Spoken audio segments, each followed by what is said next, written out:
नमस्कार मंडळी, तुमच्या सर्वांचं माझ्या चॅनलमध्ये अगदी मनापासून स्वागत आहे बरं का. तर चला, आज मंगळवार आहे, म्हटलं उपवास आहे तर खिचडी बनवते तर तुमच्यासोबत पण शेअर करावी. मस्तपैकी खिचडी, साबुदाण्याची खिचडी म्हणलं की सगळ्यांची फेवरेट असते, होय की नाही? तुमची पण आहे की नाही मला नक्की कमेंटमध्ये सांगा. काय राव, तुम्ही व्हिडिओ बघता, चांगले व्हिडिओला माझे व्ह्यू पण येतात, पण तुम्ही चॅनल सबस्क्राईब नाही करत. असं करू नका प्लीज, चॅनलला पण सबस्क्राईब करत जावा व्हिडिओ आवडला तर बघा, साहित्य आपण काय काय घेतले तुम्हाला दाखवते मी. शेंगदाण्याचा कूट घेतलाय, शाबू तांदूळ घेतले, बटाटे 2 उकडून घेतलेत, मिरच्या घेतलेत. आमच्याकडे एवढंच टाकतात, आमच्याकडे जिरं कोथिंबीर वगैरे ॲड नाही करत उपवासाला. आणि जे नॉर्मल मीठ असतं तेच मी वापरते. तुमच्याकडे काही जणांकडे खडा मीठ पण वापरतात, तर तुमच्या हिशोबाने तुम्ही ते वापरू शकता. कढई तापवत ठेवल्यानंतर त्याच्यामध्ये टाकले तेल. काही जण तुपात पण बनवतात, तर तुम्हाला जे योग्य वाटेल ते तुम्ही टाकू शकता.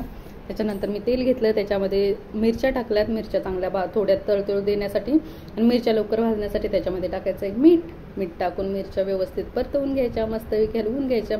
मिरच्यांमध्ये मीठ टाकलं की मिरच्या पण व्यवस्थित भाजतात आणि पूर्ण खिचडीला पण मीठ व्यवस्थित लागतं, म्हणून मग मी मिरच्यांमध्येच मीठ टाकते, तेलामध्ये डायरेक्ट मीठ टाकते. नंतर बटाटा हा उकडून घेतलेला, बटाटा टाकायचा. बटाटा उकडून घेतलेला टाकला की व्यवस्थित तो जरा थोडासा फ्राय करून घ्यायचा तेलामध्ये आणि नंतर त्याच्यामध्ये शाबू तांदूळ टाकायचं. बटाटा उकडलेला आहे म्हणून मी जास्त वेळ फ्राय नाही केला. जर तुम्ही कच्चाचा बटाटा स्लायसेस करून टाकणार असाल तर मग तुम्ही व्यवस्थित तो उकडून घ्या आणि मग त्याच्यामध्ये शाबू तांदूळ ॲड करा बरं का. तर बघा, व्यवस्थित शाबू तांदूळ टाकायचे, नंतर ते व्यवस्थित हलवून घ्यायचे मस्तपैकी.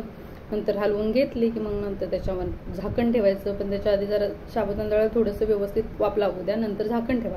झाकण ठेवताना आपल्याला 5 मिनिटासाठी झाकण ठेवायचं. मी दाखवते बघा पुढे 5 मिनिटं कशी दाखवलेत बघा. 5 मिनिटासाठी झाकण ठेवायचं असं. तर झाकण 5 मिनिटं झाल्यानंतर झाकण काढायचं, नंतर मस्तपैकी हलवून घ्यायचं. बघा, शाबू तांदूळ थोडे ट्रान्सपरंट व्हायला लागतात. तुम्हाला दिसत असेल, मी पुढे दाखवते बघा तांदूळ कसे ट्रान्सपरंट होतात, दिसते का?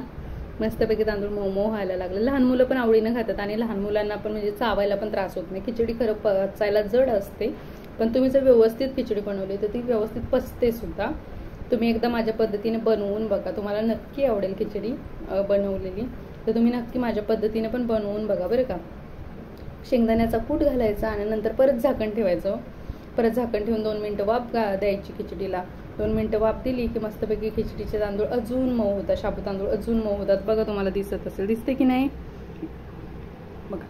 खिचडी थोडीफार खाली लागतेच, नाही तर म्हणाल कशी खिचडी बनवतेस खाली लागते, कारण शाबू तांदूळ थोडी चिकट असतात, त्यामुळे कसलीही तुम्ही कढई वापरले तरी त्याला थोडंफार लागतंच. नंतर लास्टला काढताना व्यवस्थित निघतं, टेन्शन घेऊ नका बरं का.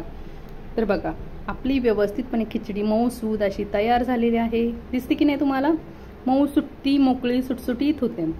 पटापट खिचडी खा आणि माझ्या चॅनलला पटापट सबस्क्राईब करा, लाईक करा, शेअर करा आणि तुमच्या मित्रमैत्रिणींसोबत शेअर करायला विसरू नका मंडळी. तर बघा, खिचडी कशी मऊ झाली की नाही. एका साईडला दही ठेवायचं बरं का, मी विसरले, तुम्ही विसरू नका.